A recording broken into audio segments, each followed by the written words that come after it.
So how many of you in this room have studied abroad while in college? By show of hands. Okay, quite a few. And how many at IPFW specifically? Okay, a few. All right, great. So you may or may not be surprised to know that only 1% of students at IPFW study abroad, statistically. However, I'm one of the few who has taken advantage of this opportunity. So 2 summers ago, in summer of 2016, I had the privilege of going to Seoul, South Korea. Took a class learning about Korean culture and business, and actually my husband Logan, who was a former Dormer scholar, got to go with me. And so there was a group of about 7 of us from IPFW that went, and then as you can see from this picture, tons of students from all over the world that came as well. China, Russia, Japan. And so it was a really neat experience to get to meet all these people, get to see what another culture is like, another country. I had never been outside of North America, and so to travel overseas on a 14-hour flight, and I'd never flown before. It was just a whole new experience that was really eye-opening, and something that was really valuable to me, and I think is important for students to take advantage of while they're in college as well. And so this really fueled the inspiration for my project. I saw that it was really important, and with such a low percentage, wanted to know why students aren't going abroad. What is the factor that's preventing them from going, and how can we solve that? And so last year, I decided to create a survey to assess that. I used the Qualtrics software online and distributed it by email last March. And these are the different programs or different people on campus that I distributed the survey to. So Dormer School of Business, business students, the Honors Program, OIE, True Blue Newsletter, Destiny Rescue, which I was a part of, and also the Summit Scholars. So that was the population of students who took it, and in total there were 325 participants. So first I wanted to see students' attitudes overall towards study abroad. Are people interested in going? As you can tell from this graph, that the majority of students are. There are definitely people who are interested in going abroad, but there are barriers, unfortunately, involved with going. And as you can see from this graph, cost is the #1 reason. And I expected this going into the survey. Me personally, I didn't have that barrier because my particular program was such low cost, but I also had scholarships that covered it. Unfortunately, the one I received through OIE is no longer available. And so there are a limited amount of funds on campus that students have access to for studying abroad, and I wanted to do something about that. So from the survey overall, you can see that over 80% of students are interested in going based on my survey. Cost, however, is the #1 barrier. But over half the students said that they would need at least 50% of their trip funded through scholarships. And more students would be likely to go if they had those scholarships available to them. And so my idea was to gauge whether students would be in support of a student fee.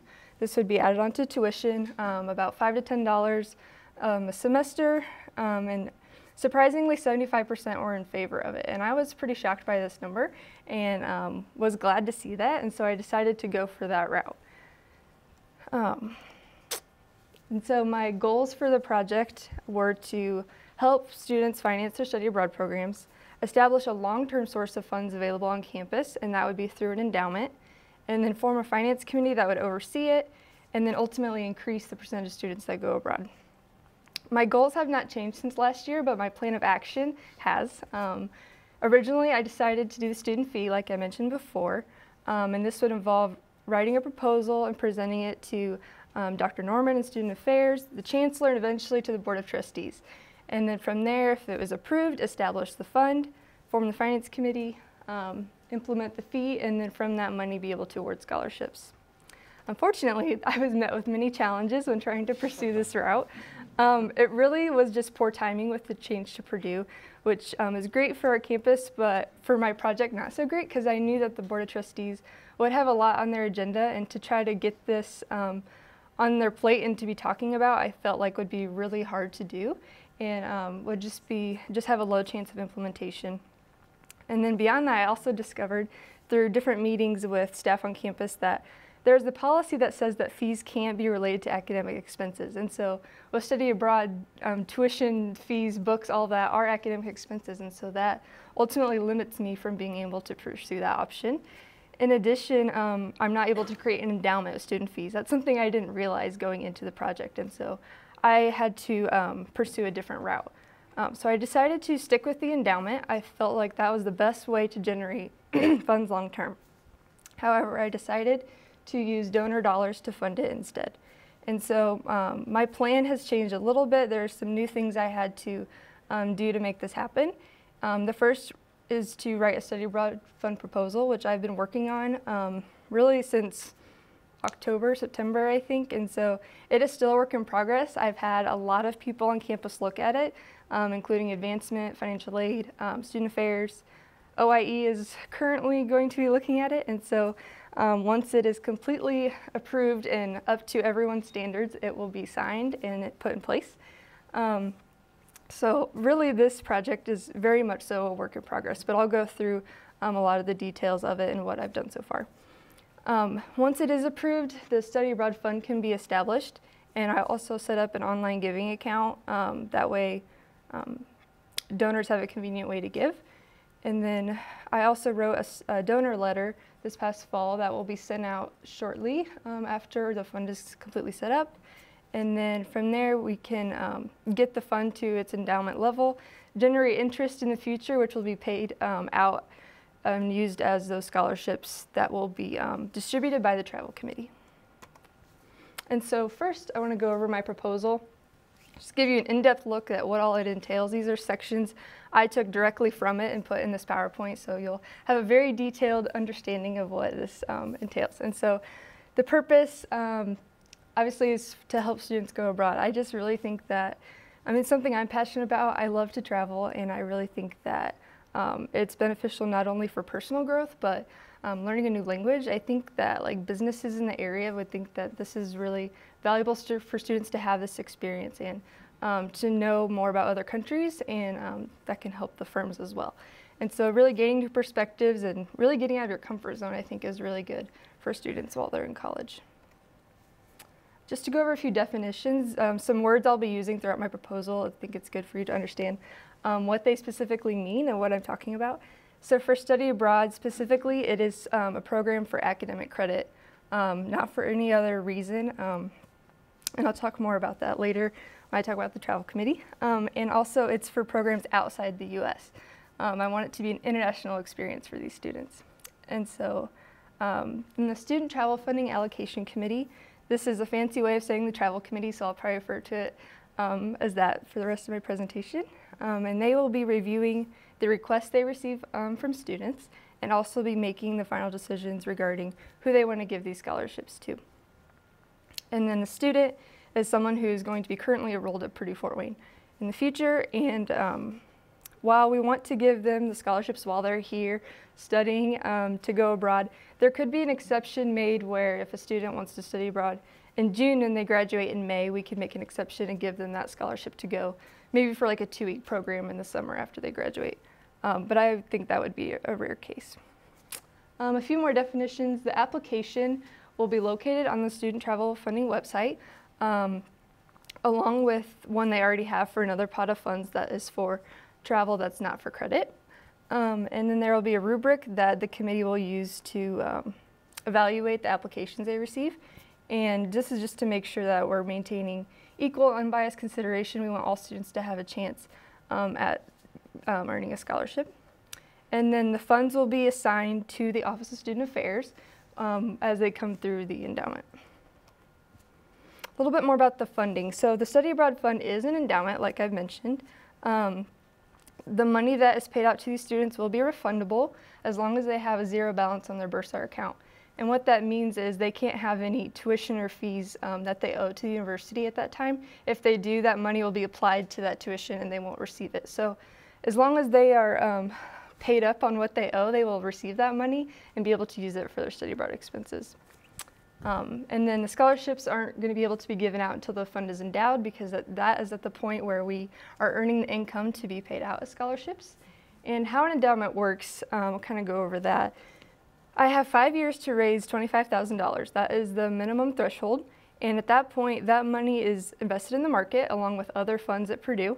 And usually it can earn anywhere from like 5 to 8%. I think sometimes it can be closer to 7 or 8, especially with the market doing so well right now. And then 5% of it generally is the income for scholarships that they will receive. And then the other 3% would be reinvested into the principal.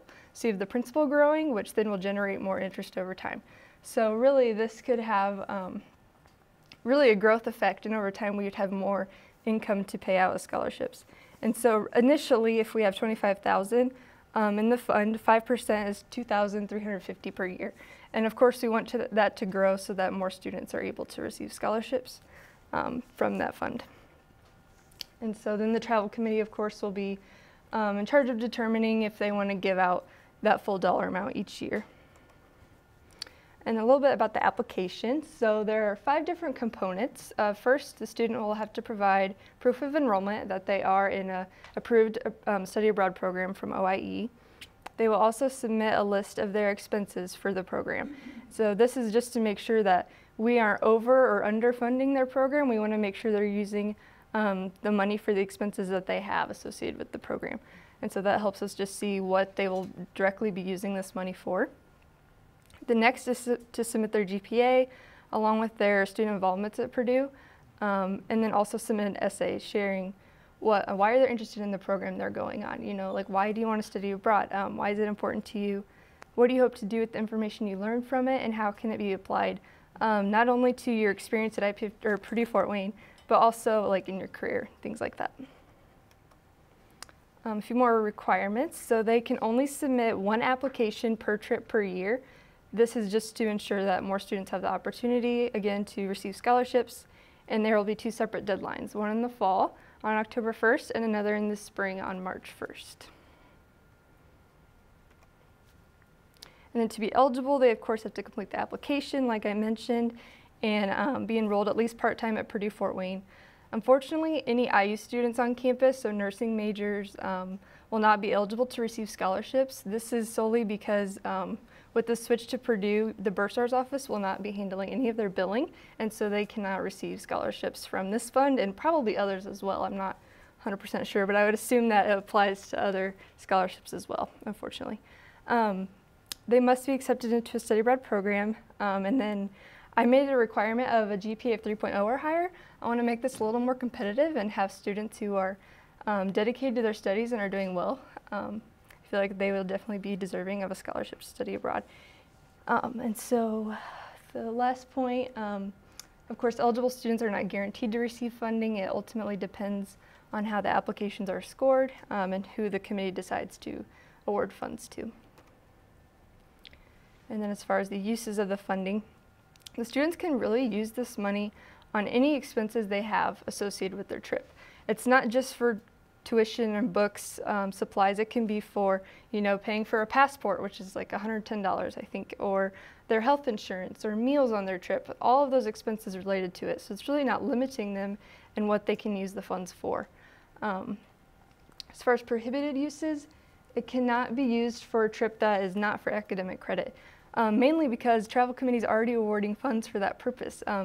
And I, as a person who sits on the committee, we give out a lot of money each year to students to be able to go to conferences and conventions and workshops. And this is like within the US, but also abroad as well.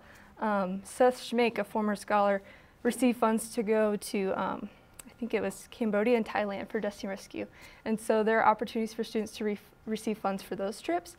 And I want to make a separate fund available for those who want to go abroad for credit. And so really we cover a spectrum of activities and programs that students can really take advantage of. However, I decided to not include National Student Exchange in my, for this fund, just because I want this to be an international experience for students. And while there's a lot of value in this program, I really think it's important to experience cultures of other countries. And so that's why I put in that limitation. The committee will meet twice a year. So once after each deadline, so in October, they will be awarding money for students traveling in the spring or summer, and then again in March for those students that are traveling in that following summer and fall. And then during the meetings, they will just review the applications, make their score the applications, and select the students that they want to be the recipients of the scholarships. And as far as the selection process, they're going to have 3 criteria they'll evaluate them on, which you'll see is what the students submit in their application. So the first is student achievement. Do they have a GPA of 3.0 or higher, and have they been recognized for their efforts on campus? Are they going above and beyond, much like we as Summit Scholars are doing? You know, are they doing research? Are they involved? Have they been recognized for their achievements? The next component is student involvement. Are they involved in activities on campus? Are they leaders in student organizations, different things like that? And then the last component is essay strength. So it is a well-written essay. Are they answering the prompt well? Are they really passionate about the program they want to pursue, and yeah, to be able to just stand out from others in their application.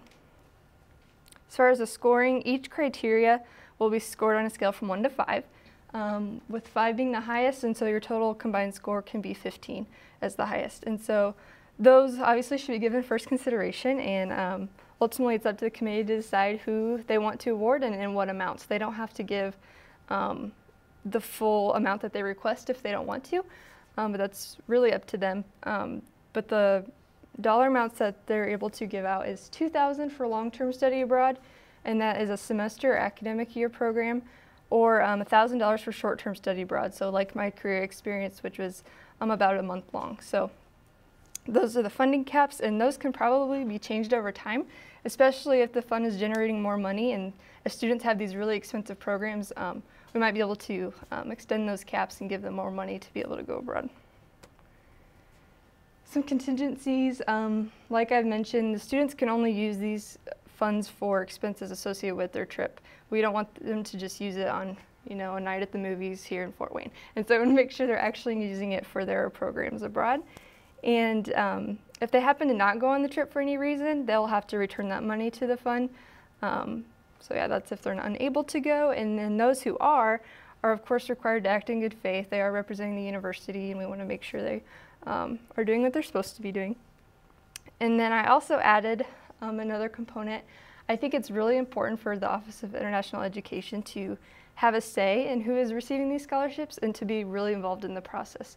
This, of course, is their jobs, and they're the ones that have the programs available to students, and so I want them to be represented on the committee. So at least one staff every year must be on the committee and must be present at the meetings every year in order to award these scholarships.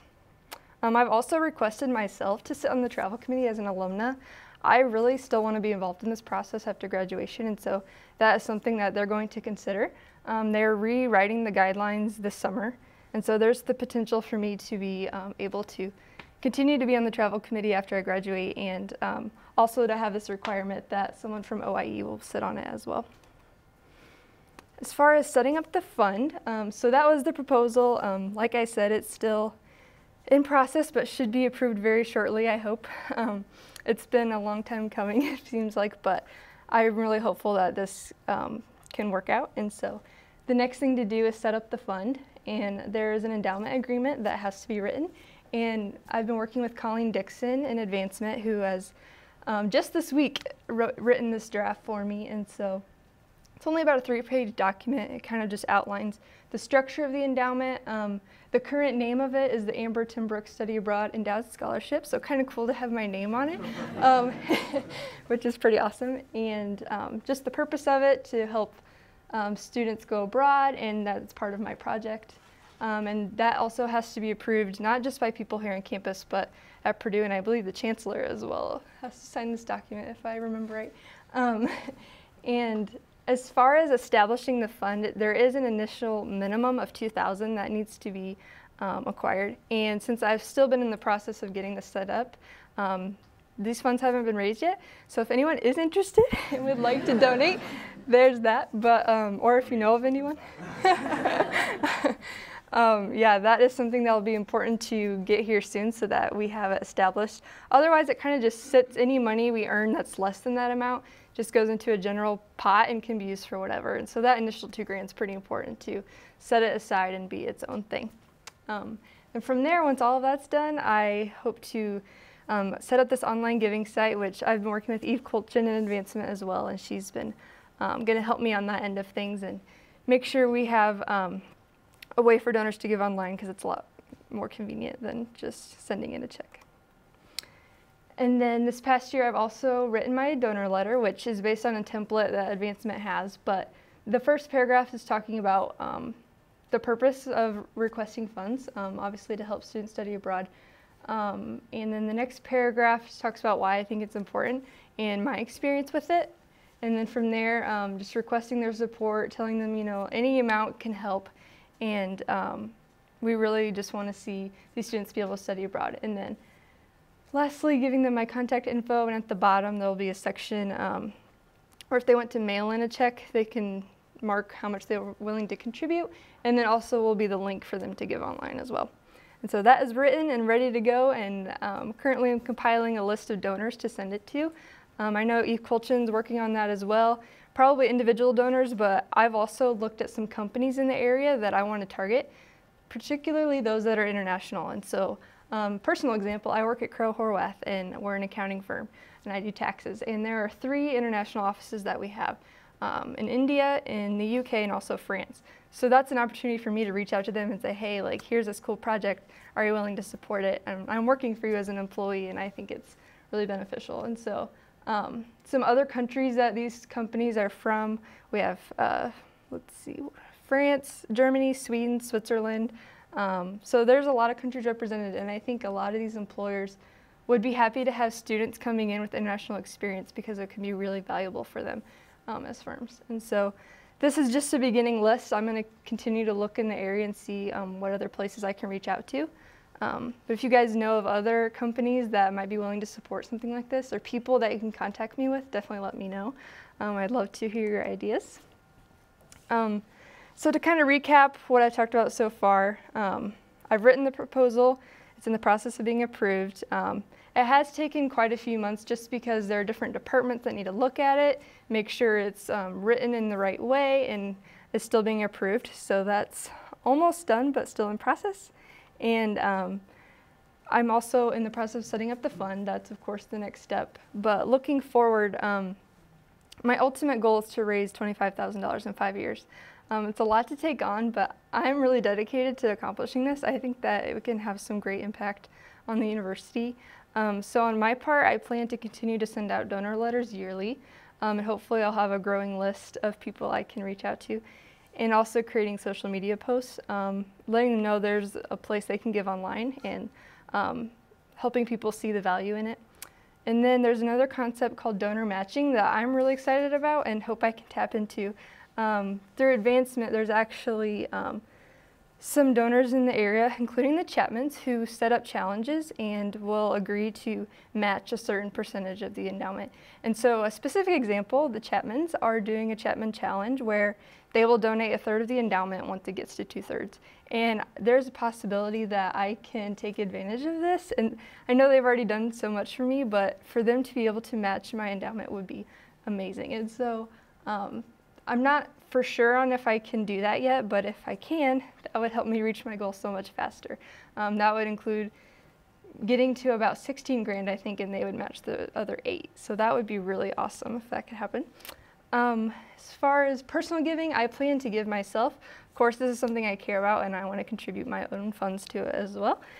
And then for promoting the scholarship, once we get to a point where we can award them, it will be on the Student Travel Funding website, along with the request for students to apply.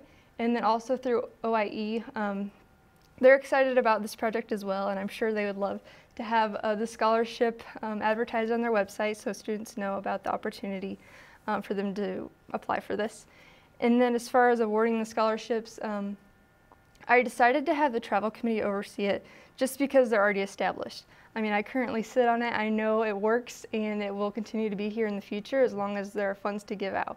And so I just thought that doing it that way would just be a lot better for the sustainability of my project. And really, there is potential for infinite growth. I mean, once an endowment reaches that 25 grand, it's locked in forever.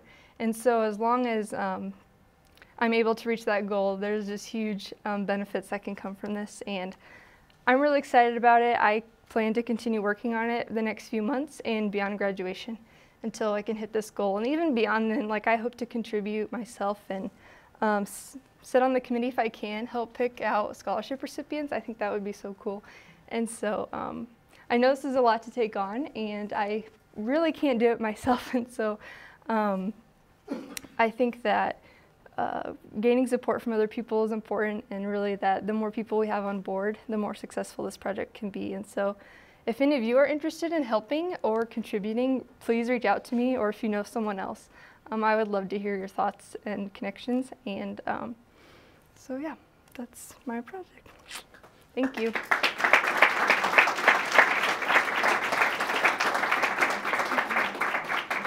Any questions?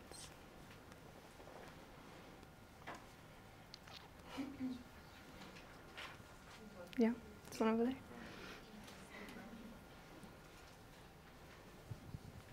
So can you just talk a little bit about kind of your personal experience with studying abroad? Sure. So going to Seoul, South Korea, like I mentioned, participated in a business, or it really wasn't a business class, it was really just a culture class, learning overall about different parts of Korea. So the food they eat, we got to try some really interesting things, learning about their music, their history, what they're facing with North Korea. It's just super interesting to learn about what they are going through as a country, and just meeting the people was just amazing. They're such a nice people. Like, it's crazy how like you go there and like, I don't know, everyone is just so friendly and fun to be around, and it was really an enjoyable experience, and yeah, just helped me personally grow, and I think that really opened my eyes to see what it's like for other people in other countries. We're so fortunate here in America, and it really has inspired me to want to go other places as well. Like, I already love to travel, but to go to Europe would be amazing, in like Africa and Asia, or I've already been to Asia, but you know, Japan or China, like, it just makes me want to keep traveling more and more. And yeah, I just think it's so important for students to do this, especially while they're in college. I mean, once you graduate and get into work, there's not always opportunities to be able to travel, and especially like when it's more for fun and not work, like, you might as well while you can in school, because we definitely had days where we were out and about and doing fun things. And yeah, I just really think that it's an important part of school and life, just traveling and experiencing the world. And so yeah, that's my experience.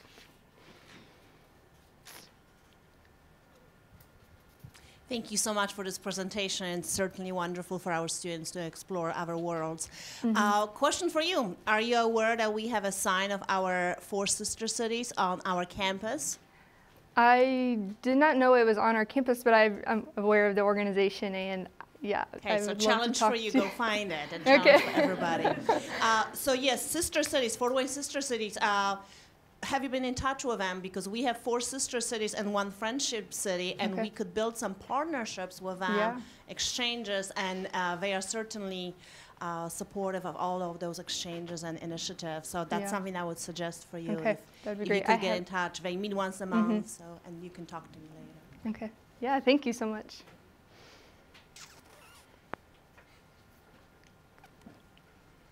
Thanks so much for the presentation. It's really been a pleasure working with you on this project. What do you wish that you knew, or that you knew before, what you know now, but you knew before you traveled abroad? Before I traveled abroad? That's a good question.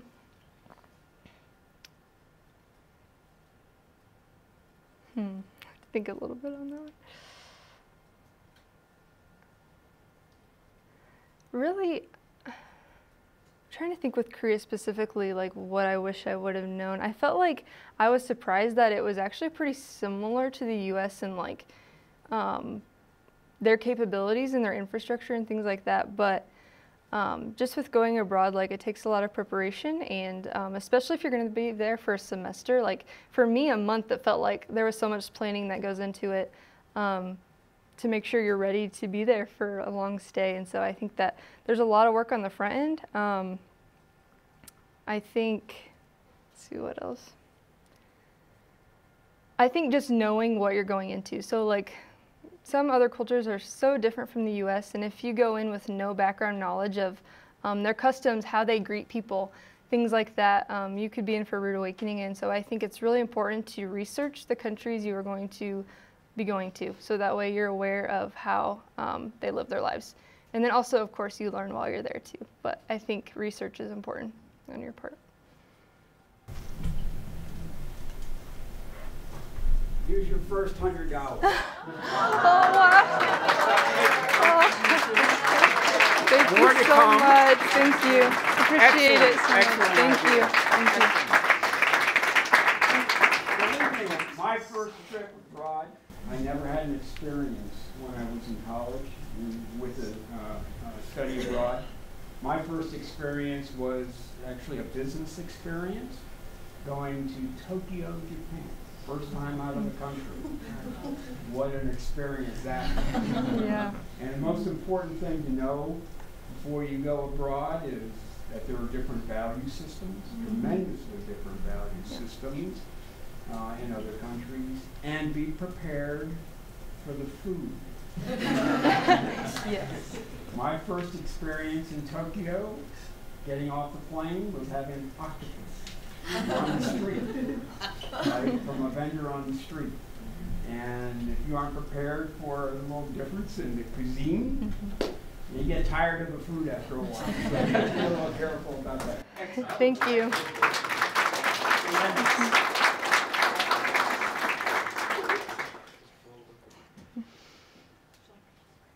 So unfortunately, I'm just a professor and not the chancellor. I'm not getting any of my money.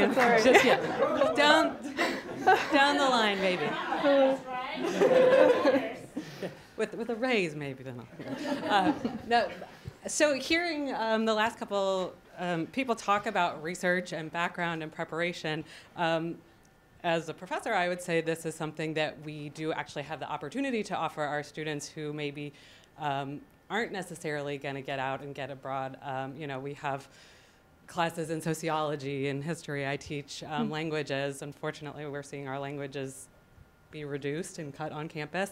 And I was curious if you envision your fund doing any kind of outreach to the academic programs on the campus, maybe kind of visiting classes, encouraging students to take what they're learning and apply it abroad, or doing what you can to help save some of our majors that have been victimized, unfortunately, with recent cuts, but ones that I absolutely agree. I mean, I've traveled abroad. Any of my advisee students who come, I say that's changed my life when I was your age. And so, yeah, how we can kind of continue to foster that connection between what we're able to teach here and encouraging people to keep learning. Sure, that's a really great point. And I think that there's definitely a component that can be integrated into this, especially more long term. I think for now I've just been so focused on get the fun, and the funds in it to be able to pay out the scholarships. But I think that it is important to also let students know the importance of it.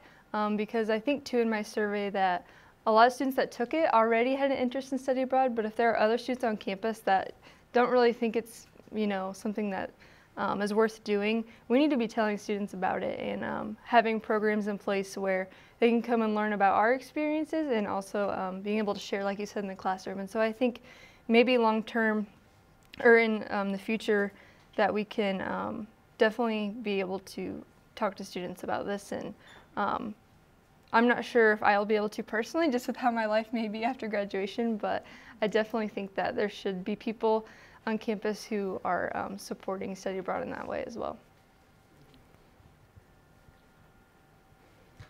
Amber, I'd like to thank you for your efforts because, when we lost our scholarship for study abroad, students come in and say, but is there funding? And I'm like, well, yes, there is. There's tons and tons of scholarships out there. IPFW doesn't have any, but maybe the John O'Connell has some for art students, or or DSB has a really cool program. Oh, but you're an education major.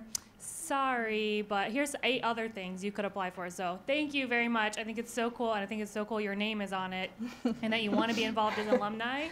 I hate when I hear people say not everyone can study abroad. That's not true. Everyone can. There's 1-week programs, 1-year programs. So, and having something available for them, even $500, $1,000, says IPFW wants you to go. Yep. So that's awesome. Definitely. Thank you. I want to add to that, and I was really encouraged that so many students, 80% of your survey participants said that they would be interested in going, and obviously financial can be a barrier. But one of the things that I found out through study abroad, when Meg and others, some of these programs are actually less expensive for you to actually be abroad. If you can get your airfare to go there, you pay less for housing there than you would here. Or, there are just certain programs that, who knew that, right? Like, those kinds of things we need to tell our students.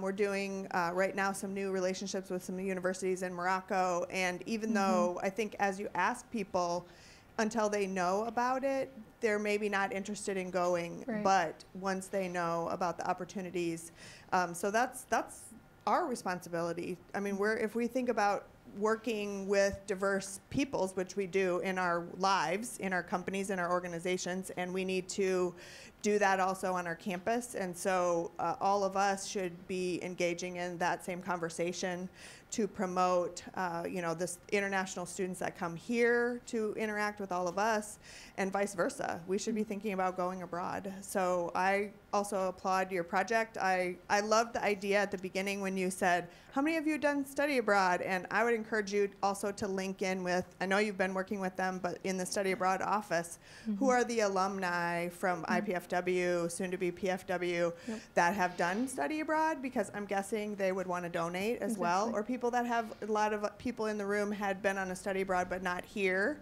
Those also would be really good targets. So people that would want to give some donation to that fund. So I'm just very excited to see where you go from here. And let us know how we can all help you as well to reach out to more donors and people that have either benefited or just know that they could have, like the chancellor maybe didn't have that opportunity. And I didn't do a study abroad, but I did 2 trips abroad in conjunction with my academic experience in undergrad, and those were very meaningful and beneficial to me. So we all should be helping to fund this endowment. Thank you.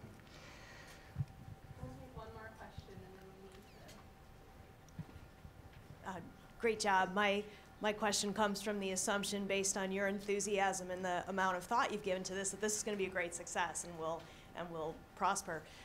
So working from that, always awareness, I think, is an issue. What I know about study abroad, I know from Meg coming to my Psych 140 courses and talking to students about the opportunity. But it makes me wonder if there might not be a strategy for targeting certain students. That is, are you aware of any research that's looked at the predictors of success of individuals in study abroad programs, or even correlates of interest in such a thing? Because I imagine there'll still be a proportion of our students who won't know about this, but might be identified by their professors or advisors or so forth, and then the opportunity could be brought to them as, hey, are you interested in this? This is, some of the support that you could get for this. I wonder what you think of that as a possibility, a more targeted approach where you go after people and say, would you be interested in this? Sure. I think that's definitely something we could do. I haven't really done any research on that side of it to see the correlations between maybe their backgrounds and why they're choosing to go abroad, or their interest in studying abroad. But I think that approach could definitely be effective, especially if we know, even if they don't have interest, but there is some reason that we can, target them for, I can't think of what I'm trying to say, that they would have an initial interest. I think you really just have to, I think sharing personal experience is a big factor in that. If they see what you've experienced abroad, then maybe that'll give them a spark to oh man, I could experience that too and go abroad. And so I think that having general workshops and things like that or tables is helpful, but I think a specific targeting approach could work as well. I just don't know if who or how that would happen on campus. I think that would take more research. So let me just piggyback a comment on that. So you showed a slide with many international corporations on there. Any of our students that happen to have internships with those companies, maybe we could leverage that internship with the company with the study abroad back to their home country. Yeah. So there's an opportunity to find interested students just by circumstance. Yeah, that's great. Thank you.